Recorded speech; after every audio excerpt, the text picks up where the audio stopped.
नहीं पड़ेगा ना। लोग कहते हैं नहीं, जो हमारी ड्यूटी है उसके लिए हमें गुस्सा तो करना ही पड़ता है। नो, जो हमारी ड्यूटी है वो तो हमारी ड्यूटी है, हमें पता है हमें क्या करना है, लेकिन उसको भी बेस्ट करने के लिए एक्चुअली यहाँ क्या होना चाहिए, यहाँ क्या होना चाहिए, यहाँ जितना काम होगा उतना यहाँ बेस्ट होगा। यहाँ नहीं, हमें अपने रोल में भी इमोशनली अपने आप को प्रोटेक्ट करके उस रोल को प्ले करना है। हमें इमोशनली अपने आप को प्रोटेक्ट करके उस रोल को प्ले करना है। ये तो हमें सीखना ही पड़ेगा, क्योंकि ये रोल हमने चूज़ किया है, ये सेवा हमने चूज़ की है, आग में जाना चूज़ किया है, लेकिन आग में ऐसे ही नहीं जाते बिना अपने आप को प्रोटेक्ट किए। इसीलिए लिटिल बिट, थोड़ा सा, हर रोज़ सुबह का टाइम कम से कम 15-20 मिनट अपना ध्यान रखने के लिए करना चाहिए। जैसे हम अपनी फिज़िकल ट्रेनिंग करते हैं वैसे ही हमें अपनी इमोशनल ट्रेनिंग करनी है। मेंटल ट्रेनिंग भी हो जाती है, इमोशनल ट्रेनिंग नहीं हो रही है। फिजिकल ट्रेनिंग होती है, मेंटल ट्रेनिंग होती है, इमोशनल ट्रेनिंग नहीं हो रही है। क्योंकि इमोशंस हमने सोचा ही नहीं हमें कुछ करना है, हमें लगा इमोशंस अपने आप आते हैं। तो इमोशनल ट्रेनिंग हमें खुद करनी चाहिए, कोई और नहीं करेगा हमारे लिए। It's not going to be collective, we will do it individually. Emotionally strong कैसे बनाएंगे अपने आप को, कैसे बनाएंगे बताइए, क्या करेंगे इमोशनली स्ट्रॉन्ग अपने आप को बनाने के लिए? थिंक पॉजिटिव भी कैसे करेंगे? मेडिटेशन करेंगे, और क्या करेंगे? हाँ जी, रेपिटेशन, हाँ, और हाँ जी, first you must understand the knowledge. जो हम कंज्यूम करते हैं, इमोशनल हेल्थ हमारी इमोशनल डाइट पे डिपेंडेंट है। And emotional diet means what we watch, read and listen. 3 चीज़ें पक्की कर लो, what we watch, read and listen. What we eat, what we drink, 5 चीज़ें अंदर जाती हैं। Watch, read, listen, eat, drink, इन 5 चीज़ों की एक वाइब्रेशन है। Watch, read, listen, eat, drink. जितना हम अपनी वाइब्रेशन को हाई करना चाहते हैं, उतना जो हम watch, read, listen, eat, drink करते हैं, that should be of a high energy.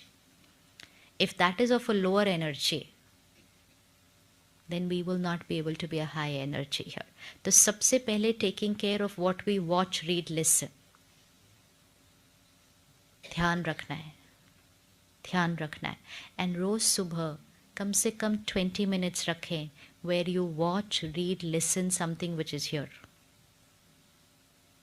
If I want to be emotionally strong, if I want to be happy, if I want to be easy, if I want to be compassionate, if I want to accept people, if I want to forgive, if I want to be able to let go easily, I will have to watch, read, listen, content which is based on that. That is Gyan, that is spiritual study. आज ब्रह्मा कुमारीज में हम क्या करते हैं, इतने सारे centre हैं, हम सब घर पे रहते हैं, काम करते हैं, ड्यूटी पर जा रहे हैं, लेकिन 1 घंटे के लिए हम सुबह सेंटर पर आते हैं। क्यों आते हैं? वो ज्ञान सुनने के लिए है। तो हमारी डेली की अखबार चेंज हो गई है। Instead of watching, reading, listening what's happening in the outer world, we spend the first 60 minutes watching, reading, listening about the inner world.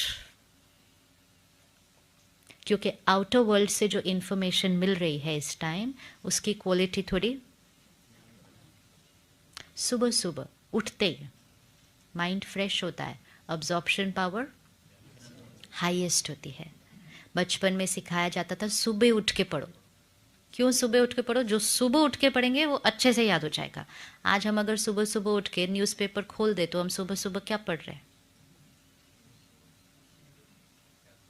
Emotion ठीक नहीं है उस कंटेंट के, तो विच इज़ इंफॉर्मेशन हम बाद में पढ़ लेंगे, सुबह सुबह नहीं। Early morning if we consume information of aggression,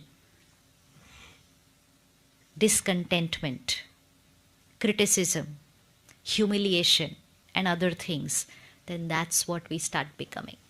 वो हमारी खुराक हो जाती है। तो सुबह का 1 घंटा इन चीज़ों से परहेज, एंड सुबह के 1 घंटे में वो भरें जो बनना चाहते हैं। which means watch, read, listen, whatever, choose. But watch, read, listen, which is going to make you emotionally stronger. That's where spirituality comes in. फिर meditation. Meditation means जो consume किया उसके ऊपर फिर बैठकर थोड़ी देर मनन किया, मनन करके उसको internalize कर दिया, internalize करके उसको सारा दिन implement किया, सारा दिन implement किया, परमात्मा के साथ एक डायरेक्ट रिश्ता जोड़ा, भगवान की शक्तियों को अपने हर कर्म में यूज़ करना है. वो तब होगा जब हम चलते फिरते उसके साथ एक रिश्ता